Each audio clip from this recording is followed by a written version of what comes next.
Hi guys and welcome back to the channel Deepak Yadav Education. Welcome to the daily current affairs of 2nd of May 2026. तो guys आज है तारीख 2 मई 2026 और है Saturday. आज की तारीख से जितने भी मोस्ट इंपॉर्टेंट करंट अफेयर्स बनेंगे वो सारे के सारे करंट अफेयर्स इसी पर्टिकुलर लेक्चर के अंदर हम लोग डिस्कस करेंगे। कल ये सेशन अपलोड नहीं हो पाया था, लेकिन आप लोगों ने कितना ज़्यादा प्यार दिया है पिछले कुछ दिनों में इस सीरीज़ को। मेरे पास कल इतने सारे मैसेजेस रिसीव हुए कि सर आज का वीडियो अपलोड नहीं हो पाया, आज का वीडियो अपलोड नहीं हुआ है। मैंने जबकि इसके बारे में टेलीग्राम पे आप सभी लोगों को एक दिन पहले शाम को इन्फॉर्म कर दिया था कि कल वो सेशन अपलोड नहीं होगा, लेकिन जिन लोगों को शायद नहीं पता था या जो अपडेट नहीं ले पाए थे टेलीग्राम ग्रुप से, उन लोगों ने बहुत सारे मैसेजेस मेरे को यहाँ पर सेंड करे हैं। और कल मैं देख रहा था, मैं समझ रहा था कि हाँ, काफ़ी सारे लोगों को वीडियो कितना ज़्यादा पसंद आ रहा है। उन्होंने अपने इस वीडियो को प्रिपरेशन का एक हिस्सा बना लिया है।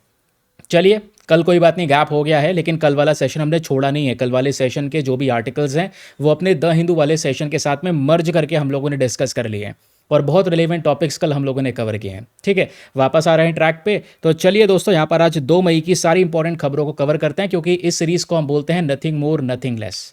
ना ज़्यादा कुछ अननेसेसरी मिलने वाला है और ना ही काम की इन्फॉर्मेशन छूटने वाली है। टाइम की कमी है, करंट अफेयर प्रिपेयर करना है, आपके लिए one of the best video है। सर इसका पीडीएफ वगैरह कहाँ पर मिलेगा? एक बहुत शानदार सा पीडीएफ जनरेट करके आपको दिया जाता है। ये सारे के सारे पीडीएफ आपको हमारे टेलीग्राम ग्रुप में मिल जाएंगे फ्री ऑफ कॉस्ट। करना क्या है, टेलीग्राम पे जाना, वहाँ पे जाके सर्च बॉक्स में लिखना दीपक यादव एजुकेशन यूपीएससी, आपको ये वाला टेलीग्राम चैनल मिल जाएगा। 80,000 के आसपास लोग जुड़ चुके हैं, जाकर फटाफट उस टेलीग्राम चैनल को ज्वाइन कर लो। सारे पीडीएफ्स वहाँ पर आपको प्रोवाइड करवाए गए। तो चलिए अब बिना कोई देरी करे शुरुआत करते हैं आज के डिस्कशन की। हमारा ये है पहला आर्टिकल, और पहला आर्टिकल है GS paper number 3, defence and security के पॉइंट ऑफ व्यू से बेहद इंपॉर्टेंट। आपने हाल ही में देखा होगा इंडियन एक्सप्रेस में बहुत सारे आर्टिकल पब्लिश हुए हैं about naval anti ship missile. तो दोस्तों यहाँ पे डीआरडीओ ने एक बहुत ही बड़ा काम करके दिया है, और केवल डीआरडीओ नहीं, इंडियन नेवी ने साथ में मिलकर ये काम किया है।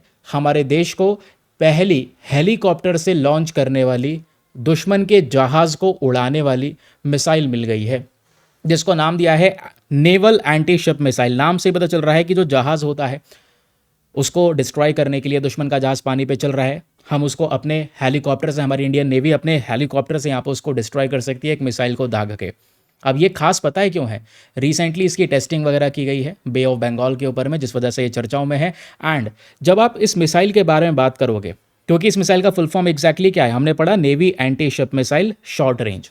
ये बहुत लंबी रेंज वाली नहीं है, शॉर्ट रेंज वाली है। दुश्मन नीचे जहाज चला रहा है या फिर पानी के ऊपर जहाज चल रहा है, तो इतनी ज़्यादा स्पीड नहीं है, हेलीकॉप्टर से उसको डिस्ट्रॉय किया जा सकता है। इसी वजह से इसको बोला गया है कि भाई ये भारत की पहली खुद की बनाई हुई, इससे पहले हम यूएसए की मिसाइल इस्तेमाल करते थे जिसका नाम है सी ईगल मिसाइल। ये ब्रिटिश ओरिजिन मिसाइल है, सॉरी, ब्रिटिशर्स की यहाँ पर मिसाइल है सी ईगल मिसाइल। पहले यूज़ हुआ करता था ये वाली इस मिसाइल का, हम अपने सी किंग हेलीकॉप्टर से इसका इस्तेमाल कर रहे थे। अब हमने इसको रिप्लेस कर दिया है, ऑब्वियस सी बात है, क्योंकि हमने खुद से नई मिसाइल को डेवलप कर लिया है, जो भारत की पहली खुद की बनाई गई helicopter launch anti ship missile है। टारगेट इसका क्या होगा? दुश्मन का जहाज जो बेसिक तौर पे ज़रा पास में है, ज़्यादा दूर नहीं है, उसको हम डिस्ट्रॉय कर सकते हैं। इस मिसाइल को डेवलप किया है डीआरडीओ ने। डीआरडीओ के साथ कुछ और लैबोरेटरीज हैं जिन्होंने मिलकर यहाँ पे कोलैबोरेट करके काम किया है। And last important thing is features. इस मिसाइल के मेजर फीचर्स क्या हैं, याद रखिएगा। इसमें एक सॉलिड बूस्टर और लॉन्ग बर्न सस्टेनर का यूज़ किया गया है। 55 किलोमीटर की इसकी रेंज है। हम शॉर्ट रेंज कह रहे हैं, फिर भी 55 किलोमीटर की रेंज है। इसमें जो मिसाइल दागी जाती है वो फायर एंड फॉरगेट कैपेबिलिटी की है। एक बार हेलीकॉप्टर से मिसाइल दाग दी गई, उसको बाद में कोई डायरेक्शन देने की ज़रूरत नहीं है, आराम से जाएगा, वो अपने टारगेट को हिट कर लेगा। अब समुद्र के ऊपर जो वेदर है वो कैसा भी हो, चाहे वो दिन का टाइम हो चाहे वो रात का टाइम हो, हर एक प्रकार के वेदर कंडीशन में ये मिसाइल बेहतरीन तरीके से ऑपरेट करती हुई नजर आएगी। ठीक है, तो इसके फीचर्स हम लोगों ने डिस्कस किए। एडवांस गाइडेंस सिस्टम लगा रखा है, एडवांस नेविगेशन सिस्टम लगा रखा है, 55 किलोमीटर की रेंज है इस naval anti ship missile short range की। ठीक है, इसको डिज़ाइन स्पेसिफिकली करा गया है ताकि भारत की नेवी का जो सी किंग हेलीकॉप्टर है उससे हम इसको लॉन्च कर सकें। पहले हम लोग कौन सी मिसाइल लॉन्च कर रहे थे? सी ईगल मिसाइल हम लोग यहाँ पर यूज़ कर रहे थे, ब्रिटिश ओरिजिन मिसाइल। अब खुद की बना ली है तो हमें ब्रिटिश ओरिजिन मिसाइल की यूज़ करने की ज़रूरत नहीं है, क्योंकि भारत की खुद की फर्स्ट बनाई गई indigenous helicopter launch anti ship missile आ चुकी है। आई होप आपको ये क्लैरिटी मिल चुकी है। कभी भी रिवाइज करना हो इस आर्टिकल को तो इस पीडीएफ में खास बात ये है, इसलिए कह रहा था मैं आप लोगों को पीडीएफ को डाउनलोड कर लेना। खास बात क्या है, क्योंकि इस पीडीएफ में छोटे छोटे रिवीजन पॉइंटर्स बनाकर आपको दिए जाते हैं। ये रहे सारे के सारे पॉइंट्स, कभी भी एग्जाम में जाने से पहले रिवाइज कर सकते हैं। ठीक है, चलिए फिर अगले आर्टिकल पर आते हैं। आज ना हमारा जो सेशन है वो डिफेंस के पर्सपेक्टिव से ज़्यादा इंपॉर्टेंट है, क्योंकि काफ़ी सारे वेपन्स, अभ्यास, यही सब चीज़ें चर्चाओं में हैं। अब ऑब्वियस सी बात है, चाहे वो कोई भी सेक्शन हो जो डोमिनेट कर रहा हो, हमें छोड़ना तो नहीं है। इंपॉर्टेंट सब कुछ है। जैसा आपने देखा होगा पीआईबी में और हर सारी जगह पर एक एक्सरसाइज के बारे में डिस्कशन हो रहा है, एक्सरसाइज प्रगति। जैसे अभी हमने पहला आर्टिकल डिस्कस किया इस मिसाइल के बारे में जो भारत की पहली मिसाइल है, वैसे ही दोस्तों आप अभ्यास के बारे में पढ़ते हैं कि इंडिया बहुत सारे देशों के साथ में अभ्यास करता है। कुछ अभ्यास बायलेटरल होते हैं जो केवल हम किसी दूसरे कंट्री के साथ मिलकर करते हैं। नेवी, एयरफोर्स, आर्मी के बीच में अभ्यास किया जाता है ना। उसके अलावा कुछ होते हैं मल्टीलेटरल अभ्यास, जिसमें बहुत सारे कंट्रीज होते हैं जिनके साथ मिलकर यहाँ पे हम लोग ये अभ्यास कंडक्ट करते हैं।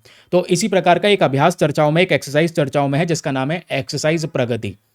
और भारत की army for the first time, याद रखेगा, भारत की आर्मी पहली बार इस मल्टीलेटरल एक्सरसाइज की शुरुआत कर रही है और इस एक्सरसाइज का नाम है प्रगति एक्सरसाइज। याद रखिएगा दोस्तों, ये बहुत ही ज्यादा इंपॉर्टेंट है।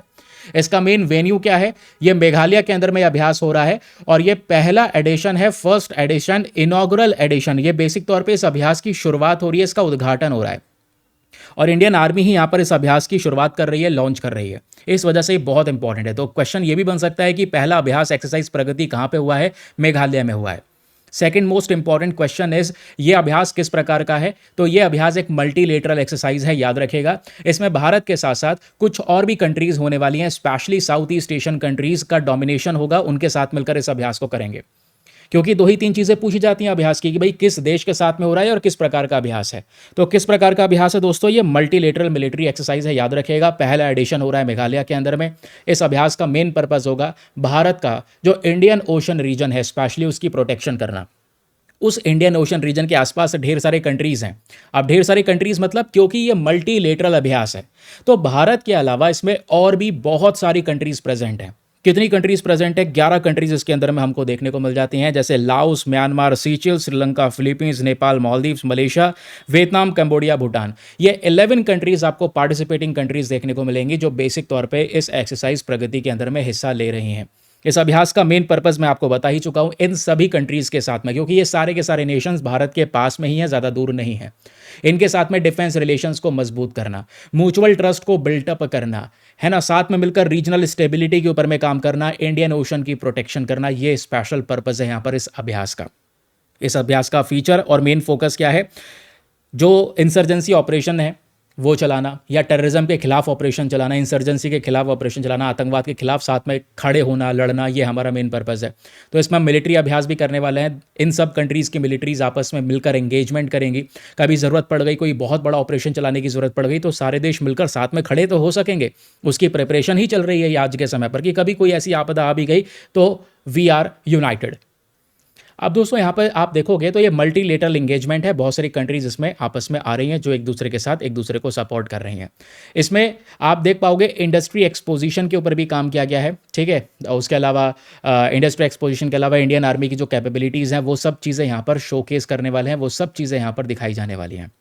इंडस्ट्रियल कोलैबोरेशन भी यहाँ पर करने वाले हैं दोनों इन सब कंट्रीज़ के बीच में। तो ये कभी भी रिवाइज करना हो तो आप इजीली रिवाइज कर सकते हैं फ्रॉम दिस रिवीजन पॉइंटर कि एक्सरसाइज प्रगति क्या है। Multilateral military exercise Indian army के साइड से शुरुआत की गई है।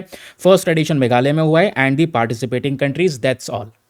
ठीक है, चलिए अगला आर्टिकल है प्लेसेस इन न्यूज़ का। ये है जीएस पेपर नंबर 2 के पॉइंट ऑफ व्यू से इंपॉर्टेंट। किर्गिस्तान भाई बहुत ही ज़्यादा चर्चाओं में है। कारण क्या है? अभी एक कारण तो मैंने आपको द हिंदू वाले वीडियो में पढ़ाया था। भारत और किर्गिस्तान के बीच में यूरेनियम को लेकर डील हुई है, 35,000 करोड़ रुपए की। हमने थंबनेल भी लगाया था, याद होगा।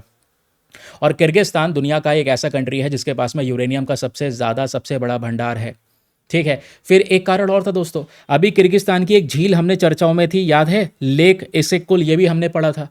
क्यों? उस झील के नीचे एक एंशिएंट सिटी की डिस्कवरी हुई थी।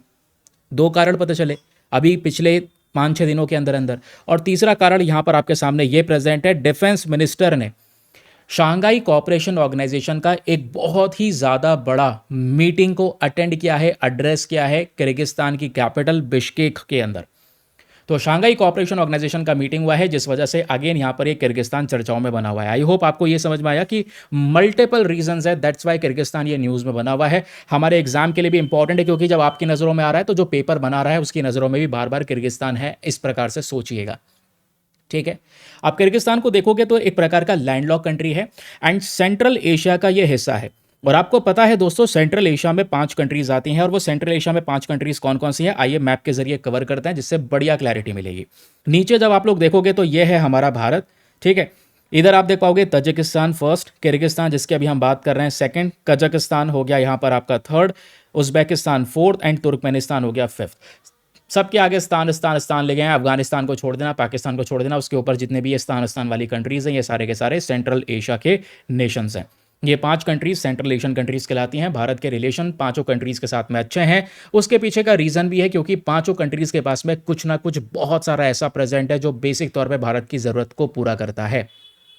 तो किर्गिस्तान को स्पेशली देखोगे तो पांचों कंट्रीज के घिराव के बीचों बीच में है। That means it's a landlock country.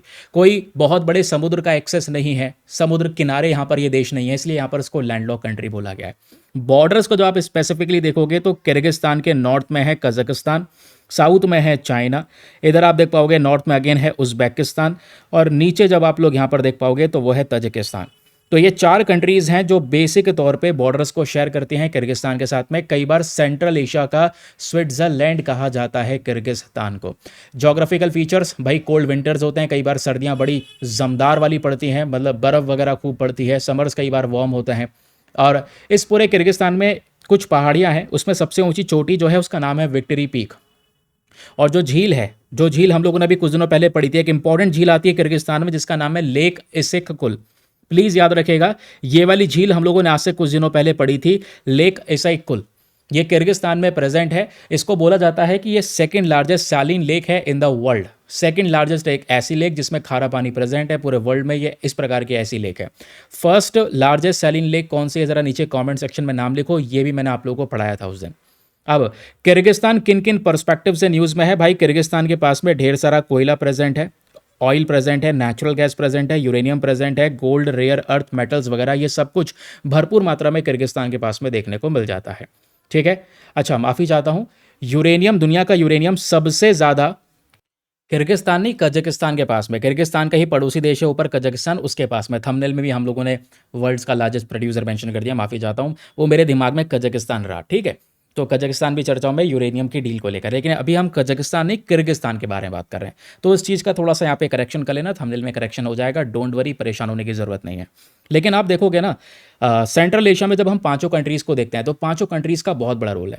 जैसे अभी हम बात कर रहे थे कजाकिस्तान की, तो कजाकिस्तान के पास में मैंने बताया यूरेनियम बहुत सारा है।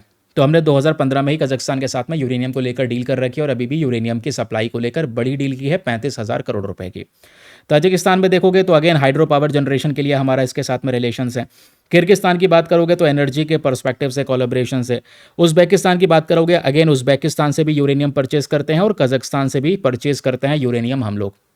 तुर्कमेनिस्तान की बात करेंगे तो भाई ये तापी पाइपलाइन के पर्सपेक्टिव से ज़रूरी है ना। तुर्कमेनिस्तान, अफगानिस्तान, पाकिस्तान से होते हुए इंडिया आती है ये पर्टिकुलर पाइपलाइन।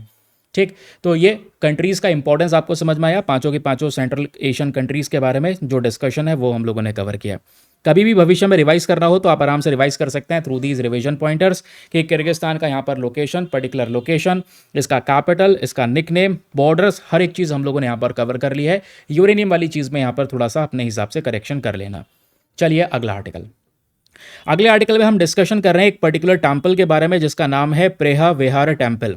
ये बहुत ज़्यादा न्यूज़ में है और इस बार प्रोबेबली कुछ क्वेश्चन बन सकता है प्रेहार विहार टेम्पल को लेकर, क्योंकि लास्ट ईयर आपको पता होगा थाईलैंड और कैम्बोडिया के बीच में इस मंदिर को लेकर लड़ाई हो गई थी। दोनों ने एक दूसरे के ऊपर में मिसाइल से दागना शुरू कर दिया था। जब आप नॉर्थ ईस्ट इंडिया कह रहा हूँ, साउथ ईस्ट एशिया का मैप जब आप देखोगे तो यहाँ पे कंट्रीज़ मिलेंगी, लाओस, थाईलैंड, ऊपर म्यांमार भी है, नीचे यहाँ पर कंबोडिया है। तो थाईलैंड और कंबोडिया एक बड़े बॉर्डर को यहाँ पर शेयर करते हैं। इस बॉर्डर पर प्राचीन मंदिर प्रेजेंट है। तो जिस मंदिर की हम बात कर रहे हैं वो है प्रेहा विहार मंदिर, और ये मंदिर भगवान शिव जी को डेडिकेट किया गया है, याद रखिएगा। ये मंदिर वैसे ओरिजिनली कैम्बोडिया के पास में है। थाईलैंड इसकी डिमांड करता है, थाईलैंड ने इसको कैप्चर भी कर लिया था। मैटर जाता है इंटरनेशनल कोर्ट ऑफ जस्टिस में। इंटरनेशनल कोर्ट ऑफ जस्टिस ने भी यही बोला कि भाई ये मंदिर कैम्बोडिया को बिलोंग करता है, कैम्बोडिया को वापस दे दो। इसी ज़मीन के टुकड़े को लेकर, इस मंदिर को लेकर लड़ाई रहती है कंबोडिया थाईलैंड के बीच में। आई होप आपको ये समझ में आया। तो रिसेंटली ऐसा ही कॉन्फ्लिक्ट देखने को मिला जिस वजह से ये पूरा प्रेहा विहार टेम्पल न्यूज़ में आ चुका है। तो आइए एग्जामिनेशन के लिए 2 से 4 फैक्ट्स हैं, फटाफट कवर करते हैं। ये एक हिंदू मंदिर है, ठीक है। शुरुआत बेसिक तौर पे हिंदू मंदिर से हुआ, भगवान शिव जी को डेडिकेट किया गया, बाद में इसमें बुद्धिस्ट इन्फ्लुएंस भी आ चुका था, ठीक है। लोकेशन प्रेहा विहार प्रोविंस है, जो बेसिक तौर पे कैम्बोडिया के अंदर नदर्न रीजन में प्रेजेंट है, स्पेशली ये वाला लोकेशन, ठीक है। डेडिकेट किया गया है भगवान शिव जी को। ये जो मंदिर है बनाया गया था खमेर एम्पायर के समय पर, 11th-12th सेंचुरी की बात है। इस मंदिर को बनवाने वाले किंग सूर्यवर्मन वन थे, और इस मंदिर का एक्सपेंशन यानी आसपास के एरिया में और इसका विस्तार करने के लिए जो व्यक्ति थे वो थे सूर्यवर्मन टू, ठीक है। ये जो मंदिर है इसका बहुत इस्तेमाल किया गया है अंकोर किंग्स के थ्रू, लगभग 800 साल तक यूज़ किया गया। बाद में ये एक बुद्धिस्ट मॉन्यूमेंट बन गया जब वहाँ पर स्पेशली हिंदुइज्म का डिक्लाइन हुआ, ठीक है, बुद्धिज्म इन्फ्लुएंस बढ़ा, तो ये बुद्धिज्म की तरफ ज़्यादा झुक गया। फिर क्वेश्चन आता है दोस्तों कॉन्फ्लिक्ट एंड डिस्प्यूट की। तो एक लंबा विवाद रहा है इस मंदिर को लेकर between Cambodia and Thailand. 19th and 20th century में ये आपस में भिड़ते हैं, इसको लेकर लगभग काफ़ी ज़्यादा विवाद हो चुका है, भिड़ चुके हैं एक दूसरे के साथ में, काफ़ी लोगों की जान गई है। 1904 में एक ट्रीटी साइन हुई थी जहां पर कैम्बोडिया को इस मंदिर का कंट्रोल दिया गया था। अब थाईलैंड ये नाराज़ हो गया कि भाई ये ट्रीटीज भी साइन हो गई, लेकिन कंबोडिया को कैसे दे दिया गया इस मंदिर का कंट्रोल। तो थाईलैंड ने बाद में यहाँ पर दोस्तों इस मंदिर को ऑक्यूपाई कर लिया, इस पर कब्जा कर लिया। अब 1959 में प्रोटेस्ट शुरू हो जाते हैं कैम्बोडियंस के थ्रू कि भाई हमारा मंदिर कब्जा लिया है थाईलैंड ने, लोगों में नाराज़गी आई। फिर 1960 में जैसे जैसे ये केस पहुंच चुका था कोर्ट में, तो 1960 में इंटरनेशनल कोर्ट ऑफ जस्टिस का एक ऑर्डर आता है। उस ऑर्डर में ये पूरा का पूरा केस कैम्बोडिया के फेवर में जाता है, कैम्बोडिया को ओनरशिप लौटा दो, ये बात इंटरनेशनल कोर्ट ऑफ जस्टिस ने कह दिया था। फिर साल 2008 में इस मंदिर को UNESCO world heritage site declare कर दिया गया कि भाई दुनिया का ये विश्व धरोहर स्थल है, इसका एक बहुत ही ज़्यादा प्राचीन इंपॉर्टेंस है, हिस्टोरिकल इंपॉर्टेंस है, एंशिएंट इंपॉर्टेंस है, ठीक है। तो याद रखिएगा, वैसे ये कंबोडिया के अंडर में, बट थाईलैंड यहाँ पर इसको कब्जाना चाहता है, जिस वजह से ये जो वॉर है वो रहता है इस मंदिर को लेकर।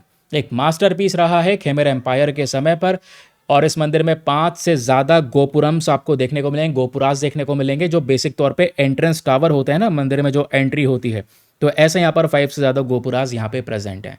आप कभी भी रिवाइज करना हो तो आप इजीली रिवाइज कर सकते हैं। 2-3 फैक्ट याद रखिएगा, जैसे भाई यूनेस्को वर्ल्ड हेरिटेज साइट, ठीक है, इंटरनेशनल कोर्ट ऑफ जस्टिस का यहाँ पर ये वर्डिक्ट क्या था, कैम्बोडिया के कंट्रोल में है, खमेर एम्पायर के अंडर में बनाया गया था, किसके थ्रू बनाया गया था, ये सारी की सारी चीज़ें रटने वाली हैं, हिस्ट्री के फैक्ट्स हैं तो पता होने बहुत ही ज़्यादा ज़रूरी हैं, ठीक। चलिए अगला न्यूज़ आर्टिकल आपके सामने प्रेजेंट है, जहां पे हम बात कर रहे हैं विक्रम VT-21 के बारे में। वेरी वेरी इंपॉर्टेंट वेपन, ये हथियार आपके सामने दिख रहा है, एक प्रकार का टैंकर है, ठीक है। तो ये हमने डेवलप किया है जो एडवांस लेवल का है। इवन इसी के साथ में इंडिया जो है अपनी प्रोटेक्शन नंबर 5 लेवल पर पहुंच चुका है। अभी आगे मैं आपको समझाऊंगा इसके क्या मायने हैं। क्वेश्चन नंबर 1 कि आखिरकार ये न्यूज़ में क्यों बना हुआ है। तो defence research and development organisation, जिसको हम शॉर्ट फॉर्म में DRDO के नाम से जानते हैं, भाई इन्होंने विक्रम V-21 प्रोजेक्ट को लॉन्च कर दिया है। इस प्रोजेक्ट में 2 एडवांस आर्मर्ड प्लेटफॉर्म्स हैं, व्हील्ड एंड ट्रैक्ड, इस प्रकार के प्लेटफॉर्म की बात कर रहे हैं। 2 प्लेटफॉर्म्स हम लोगों ने बनाए हैं, ठीक है। और ये इतना मजबूत है जिस पे मिसाइल और बॉम्ब असर ना करें, ऐसा टैंकर हम लोगों ने डेवलप किया है। इसमें मल्टी लेयर्स का यूज़ किया गया है, जैसे इसकी आउटर प्रोटेक्टिव लेयर इसमें एक आती है, फिर इसमें कंपोजिट आर्मर लेयर है, हाई स्ट्रेंथ कोर लेयर है, स्पॉल लाइनर है और इनर प्रोटेक्टिव लेयर है। इतनी सारी लेयर्स का यूज़ करने के बाद में इस टैंकर को डेवलप करा गया है, यानी ये अल्टीमेट सुपीरियर प्रोटेक्शन प्रोवाइड करवाएगा। इसकी वॉल्स इतनी मजबूत हैं कि बलिस्टिक प्रोटेक्शन प्रोवाइड करवाएंगी, ब्लास्ट वगैरह कहीं पर हो रहा है तो उसके खिलाफ भी ये बच सकता है। उसके अलावा एक्सट्रीम टेम्परेचर को झेल सकता है, जंक वगैरह लगेगा नहीं, ऐसा मटेरियल यूज़ करा गया है।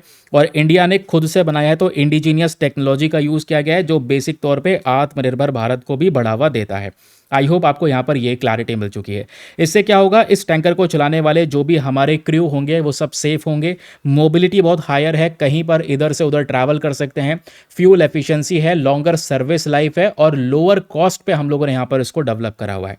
तो नाम है इसका विक्रम VT-21, याद रखेगा विक्रम VT-21 हाल ही में न्यूज़ में था। ये क्या है, तो ये एक एडवांस आर्मर्ड कॉम्बैट प्लेटफॉर्म है, ये याद रखना ज़रूरी है। भारत की आर्मी के लिए यहाँ पर इसको तैयार किया गया है ताकि दुश्मन की धज्जियाँ उड़ा सकें। अब क्वेश्चन आता है इंपॉर्टेंट फीचर्स के बारे में। तो feature number 1 is about the protection. तो इसमें एक एनहांस्ड आर्मर प्रोटेक्शन का यूज़ किया गया है against the projectiles and blast. कोई ब्लास्ट वगैरह होगा तो उसको यहाँ पर ये झेल सकता है। इसमें कितनी सारी लेयर्स यूज़ करी गई हैं, तो हम स्टैनिक लेवल 4 और 5 तक जा चुके हैं, ये याद रखिएगा, है ना। उसके अलावा अगर इस टैंकर पर कोई हैवी गन फायर कर दे, कोई बॉम्बार्डिंग वगैरह कर दे, उन सबको यहाँ पर ये झेल पाएगा। इस तरीके से हम लोगों ने इसको डेवलप किया है। एम्फीबियस कैपेबिलिटी के साथ में। एम्फीबियस कैपेबिलिटी मतलब ये ऑपरेट कर सकता है, चाहे ज़मीन पे ऑपरेट करे, वाटर पे ऑपरेट करे, यहाँ पर इसकी ऑपरेबिलिटी जो है वो बहुत ही ज़्यादा मैसिव है। कॉम्बैट सिस्टम की बात करेंगे तो भाई ऐसा नहीं है केवल अटैक झेलने के लिए बनाया है, अटैक करने के लिए बनाया गया है। इसमें इंटीग्रेटेड वेपन सिस्टम है जो दुश्मनों को डिस्ट्रॉय कर सकता है, सर्विलांस सिस्टम है जो बेसिक तौर पर निगरानी बनाने के लिए बहुत मदद करेगा। कभी भी रिवाइज करना है तो आप इसको रिवाइज कर सकते हैं। सर इसमें से क्वेश्चन कैसे बनेगा, नाम याद रखना, विक्रम VT-21 ये क्या है? यह है एक प्रकार का फ्यूचरिस्टिक इन्फेंट्री कॉम्बैट व्हीकल जो इंडियन आर्मी के लिए प्रिपेयर किया गया है। इतनी बात याद रखोगे आपका बहुत सारा काम हो जाएगा, आप ऊपर नीचे से एलिमिनेट करके भी अच्छी तरीके से क्वेश्चन को सॉल्व करवा पाओगे। चलिए अगला आर्टिकल आता है आपके सामने, यहाँ पर again a very important topic जिसमें हम बात कर रहे हैं ई प्राप्ति पोर्टल के बारे में। एग्जामिनेशन में क्वेश्चन बन सकता है, क्वेश्चन यही बनेगा इस पोर्टल को बताओ किसने लॉन्च किया है। वन डे एग्जामिनेशन में भी सवाल बन सकता है। तो पोर्टल को लॉन्च करने वाली जो बॉडी है वो है EPFO, employees provident fund organisation. तो भाई इस बॉडी ने ई प्राप्ति पोर्टल को लॉन्च किया है। आपको पता है EPFO employees provident fund organisation, जैसे आपके घर में जो पेरेंट्स हैं वो जॉब कर रहे हैं, उनका PF वगैरह कट रहा होगा, ठीक है, कुछ सैलरी में से एक छोटा सा अमाउंट कटता है जो PF के तौर पे जमा कर दिया जाता है ना। जब यहाँ पर वो जॉब को छोड़ेंगे या जॉब स्विच कर रहे होंगे या रिटायरमेंट होगा तो वो अमाउंट जो इकट्ठा होता चले जा रहा है उसमें कुछ कंट्रीब्यूशन भी आएगा, जो एम्प्लॉयर वो कंट्रीब्यूशन करेगा, वो इकट्ठा वो सब पैसा यहाँ पर एक व्यक्ति को मिल जाता है जब वो नौकरी छोड़ रहे होते हैं, ठीक है, या रिटायर हो रहे होते हैं, ठीक है, ताकि रिटायरमेंट के बाद की जीवन थोड़ा बहुत यहाँ पर उनकी कठिनाइयाँ कम हो जाए, उसके लिए यहाँ पर ये प्रोविडेंट फंड ऑर्गेनाइजेशन बनाया गया है। तो भाई होता यह है कि कई बार ना लोग अपनी जॉब को स्विच करते हैं, एक जॉब से दूसरे जॉब पे जाते हैं और पुराने वाले PF अकाउंट को भूल जाते हैं, अमाउंट नहीं मिल पाता और वो अकाउंट ऐसे ही बंद हो जाता है। तो दोस्तों यहाँ पे जितने भी पुराने अकाउंट्स हैं, ओल्ड और इनऑपरेटिव अकाउंट्स, उनको वापस से आप एक्टिव कर सकते हैं। इसी के लिए EPFO ने ई प्राप्ति पोर्टल को लॉन्च किया है। बस इतना सा काम है, आगे मैं आपको समझाता हूँ ये पूरा मैटर है क्या। ई प्राप्ति EPF आधार बेस्ड पोर्टल होने वाला है, आधार कार्ड दिया जाएगा, आधार एक्सेस के माध्यम से ही यहाँ पर हम लोग क्या करेंगे, इस पर्टिकुलर पोर्टल को डील करेंगे, ठीक है, याद रखिएगा। अब दोस्तों यहाँ पर एक चीज़ और है, जब हम लोगों ने इसके फुल फॉर्म के बारे में डिस्कशन किया है तो फुल फॉर्म की बात करेंगे तो यहाँ पर ई प्राप्ति पोर्टल याद रखना है इसको कि भाई ये EPF Aadhaar based access portal है for the tracking inoperative accounts. जितने भी इन ऑपरेटिव अकाउंट्स हैं जो पुराने हैं, जिसके बारे में लोगों को याद नहीं है, भूल चुके हैं, स्पेशली उन अकाउंट्स को वापस से वो रिक्लेम कर सकते हैं, वापस से स्टार्ट करवा सकते हैं। तो एग्जामिनेशन में एक तो होता है कि किसने लॉन्च किया है ई प्राप्ति पोर्टल, EPFO ने। दूसरा क्वेश्चन, इसका मेन पर्पस क्या है? तो मेन पर्पस है पुराने और इनऑपरेटिव EPF अकाउंट्स को एक्टिवेट करना, ट्रैक करना और आइडेंटिफाई करना। ये मेन पर्पस होता है दोस्तों यहाँ पर ई प्राप्ति पोर्टल का, ठीक है। इसकी ज़रूरत क्या है? क्योंकि आज large number of inoperative EPF accounts हैं जिसमें पिछले 36 महीनों से कोई कॉन्ट्रीब्यूशन गया नहीं, तो वो बंद हो चुके हैं। या कई बार बहुत सारी जॉब्स को एक व्यक्ति स्विच कर रहा होता है बार बार, तो उसके PF अकाउंट्स यहाँ पर बने हुए होते हैं। लोगों में अवेयरनेस नहीं होती है कि भाई यहाँ पर रिटायरमेंट के बाद में वो कई बार क्लेम करना भूल जाते हैं, ठीक है। तो उन सब मामलों में अब जागरूकता फैलानी ज़रूरी है। अब यहाँ पर क्या कर सकते हैं, वो इन फंड्स को विड्रॉ कर सकते हैं, ट्रांसफ़र करवा सकते हैं, ईजिली आइडेंटिफिकेशन कर सकते हैं और पुराने अकाउंट्स को एक्टिव करवा के उसमें से डिपॉजिट्स निकाल सकते हैं, ठीक है। अब क्वेश्चन आता है यहाँ पर इसके फीचर्स के बारे में। ये आधार बेस्ड ऑथेंटिफिकेशन सिस्टम है, तो आधार कार्ड की यहाँ पर रिक्वायरमेंट है और जो ओल्ड EPF अकाउंट्स है दोस्तों यहाँ पर उसका एक्सेस होना ज़रूरी है, ठीक है। तो जो कह सकते हैं पुराने EPF अकाउंट्स है वो सब यहाँ पर मिल जाएंगे जो कि UN नंबर से लिंक नहीं है। उसके अलावा मेंबर प्रोफाइल अपडेट कर दी जाएगी, UN नंबर को एक्टिवेट कर दिया जाएगा, ये सब कुछ होने वाला है। तो इंडिविजुअल्स की काफ़ी ज़्यादा मदद होगी, जो वर्कर्स हैं उनका ईज़ ऑफ लिविंग थोड़ा बढ़ जाएगा, है ना। उसके अलावा जो अनक्लेम फंड्स हैं, जितने भी अनक्लेम फंड्स हैं सिस्टम के अंदर में, वो सब रिड्यूस होना शुरू हो जाएंगे, लोग अपने फंड्स को वापस से क्लेम कर पाएंगे। आई होप आपको ये क्लैरिटी मिल चुकी है। कभी भी रिवाइज करना हो इस आर्टिकल को, you can revise from these revision pointers कि ई प्राप्ति पोर्टल किसने लॉन्च किया है, EPFO की साइट से लॉन्च किया गया है। फुल फॉर्म आपको समझ में आया। कोर ऑब्जेक्टिव है पुराने एक्टिवेट, जितने भी पुराने अकाउंट्स हैं, इनऑपरेटिव EPF अकाउंट्स हैं, उनको दोबारा से एक्टिवेट करना, UN नंबर को लिंक करना, आधार बेस्ड ऑथेंटिफिकेशन होगा तो आधार कार्ड से इसको लिंक किया जाएगा। और याद रखिएगा इसमें बहुत सारी और भी चीज़ें होने वाली हैं जो मैंने आपको यहाँ पर ऑलरेडी बता दिया है पहले। ये 3-4 फैक्ट्स हैं जो एज इट इज़ रट लेने हैं, जो एग्जाम में बहुत ज़्यादा हेल्प करते हैं। अब जो भी चीज़ हम लोगों ने पढ़ी है, समय आ चुका है क्वेश्चन प्रैक्टिस करने का, क्योंकि इस सेशन की खास बात है कि हम on a daily basis test लेते हैं। तो चलिए शुरुआत करते हैं। मैं एक एक करके आपको क्वेश्चन देना शुरू करूंगा। Question number 1, question number 2, question number 3, उनके आंसर्स फटाफट नीचे कमेंट सेक्शन में लिखना शुरू कर दो। तो चलिए फिर यहाँ पर शुरू करते हैं अपने प्रीलिम्स टेस्ट को। ये रहे यहाँ पर कुछ इंपॉर्टेंट क्वेश्चन। क्वेश्चन नंबर 1 आपके सामने प्रेजेंट है with reference to naval anti ship missile short range system. जो ये naval anti ship missile short range system है, इसको लेकर 3 स्टेटमेंट है, बताना है कौन सा सही है। क्या ये भारत का पहला खुद का बनाया हुआ helicopter launch anti ship missile है? क्या इसको बनाया गया है ताकि हार्पून मिसाइल को रिप्लेस करा जाए? या फिर ये जो मिसाइल है ये फायर एंड फॉरगेट प्रिंसिपल पे काम करता है और हर एक प्रकार के वेदर कंडीशंस में ये काम कर सकता है? तो बताएं तीनों में से कौन सा स्टेटमेंट सही है। Option number A 1 and 3 only, B 2 only, C 1 and 2 only, या फिर डी तीनों के तीनों स्टेटमेंट सही हैं। अगला क्वेश्चन आपके सामने प्रेजेंट है अबाउट द एक्सरसाइज प्रगति। इसको लेकर अगेन 3 स्टेटमेंट है, बताएं तीनों में से कौन सा स्टेटमेंट सही है। तो पहला स्टेटमेंट कहता है कि एक्सरसाइज प्रगति एक प्रकार का बायलेटरल मिलिट्री अभ्यास है जो बेसिक तौर पे इंडिया और आसियान कंट्रीज के बीच में किया जाता है। सेकेंड स्टेटमेंट, इस एक्सरसाइज का मेन पर्पस है इंसर्जेंसी के खिलाफ ऑपरेशन चलाना और टेररिज्म के खिलाफ ऑपरेशन चलाना। थर्ड स्टेटमेंट कहता है एक्सरसाइज प्रगति के अंदर में इंडस्ट्री एक्सपोजिशन भी शामिल है ताकि दो सब कंट्रीज के बीच में डिफेंस पार्टनरशिप को मजबूत कैसे किया जाए उसके ऊपर में फोकस करने के लिए। तो बताएं तीनों में से कौन सा स्टेटमेंट सही है। Option number A 1 and 2 only, B 2 and 3 only, C 3 only, या फिर डी तीनों के तीनों स्टेटमेंट सही हैं। अगला क्वेश्चन है इज अबाउट किर्गिस्तान। तो किर्गिस्तान के रेफरेंस में 3 स्टेटमेंट है, बताओ कौन सा स्टेटमेंट सही है। पहला, क्या किर्गिस्तान चाइना और कजाकिस्तान के साथ बॉर्डर को शेयर करता है। सेकंड, क्या लेक इसाक कुल एक one of the largest fresh water lake है इन द वर्ल्ड जो किर्गिस्तान में पाई जाती है। तीसरा, क्या किर्गिस्तान एक लैंडलॉक कंट्री है पूरे सेंट्रल एशिया में। तो बताएं दोस्तों तीनों में से कौन कौन सा स्टेटमेंट सही है। Option number A 1 and 3 only, B 2 only, C 1 and 2 only, या फिर डी तीनों के तीनों स्टेटमेंट सही है। अगला क्वेश्चन है अबाउट प्रह विहार टेम्पल। तो ये इस मंदिर को लेकर 3 स्टेटमेंट है, बताना है कौन सा स्टेटमेंट सही है। पहला स्टेटमेंट कहता है ये मंदिर थाईलैंड में लोकेटेड है और भगवान विष्णु को डेडिकेट करा गया है। दूसरा स्टेटमेंट, इस मंदिर को बनाया गया था खमेर एम्पायर के थ्रू, बाद में बुद्धिस्ट फीचर्स इसमें शामिल हो जाते हैं। तीसरा, इंटरनेशनल कोर्ट ऑफ जस्टिस ने जब इस केस की सुनवाई की तो ये पूरा मंदिर का केस कंबोडिया के फेवर में चला गया था रिगार्डिंग इट्स ओनरशिप। तो बताएं तीनों में से कौन सा स्टेटमेंट सही है। Option number A 2 and 3 only, B 1 and 2 only, C 3 only, या फिर डी तीनों के तीनों स्टेटमेंट्स यहाँ पर करेक्ट हैं। अगला क्वेश्चन आपके सामने यहाँ पर ये प्रेजेंट है, ठीक है। अब इसका वैसे आपको आंसर एग्जैक्टली दिखाई दे ही रहा है, सो डोंट वरी। स्टेटमेंट 1 यहाँ पर इसका रॉन्ग बताया गया है, बट स्टेटमेंट नंबर 2 सही है। यहाँ पे बात हो रही है विक्रम V21 के बारे में। विक्रम V21 जो एक एडवांस लेवल का कॉम्बैट प्लेटफॉर्म हमने डेवलप करा है, इसको लेकर 2 स्टेटमेंट है, कौन सा सही है। क्या इसको डेवलप किया इंडियन नेवी के थ्रू? नहीं, इंडियन आर्मी के लिए यहाँ पर इसको डेवलप करा गया है। और याद रखना ये stannic level 4 and 5 protection provide करवाता है। तो दैट मीन सेकंड वाला सही है, बट फर्स्ट वाला यहाँ पर गलत है, ठीक है। बाकी के जो क्वेश्चन के आंसर हैं आप लोग नीचे कमेंट सेक्शन में लिखेंगे। और अब आपका सवाल होगा कि सर इन क्वेश्चन के आंसर कैसे चेक करें, हमने आंसर दे दिए। तो आंसर चेक करने के लिए वही सिंपल सी चीज़ है, PDF आपको मिल जाएगा हमारे टेलीग्राम ग्रुप पर, Deepak Yadav education UPSC Telegram group पे फटाफट जाओ, PDF को डाउनलोड करो, अपने आंसर्स आपने डाल दिए हैं तो आंसर को चेक करो और पता करो कितने सही करें और कितना गलत करें। और आप लोगों से दोस्तों प्लीज़ रिक्वेस्ट है, अपने आंसर्स को लिखो और बताओ कितना स्कोर आया है, इतने से कितने क्वेश्चन आप लोगों ने सही करें, ज़रा नीचे कमेंट सेक्शन में लिखो। चलिए फिर इसी के साथ में सेशन को करते हैं समाप्त और कल फिर से सुबह 5:30 बजे मिलेंगे अपने अर्ली मॉर्निंग सेशन में। आज के लिए bye bye, have a nice day, thank you and जय हिंद।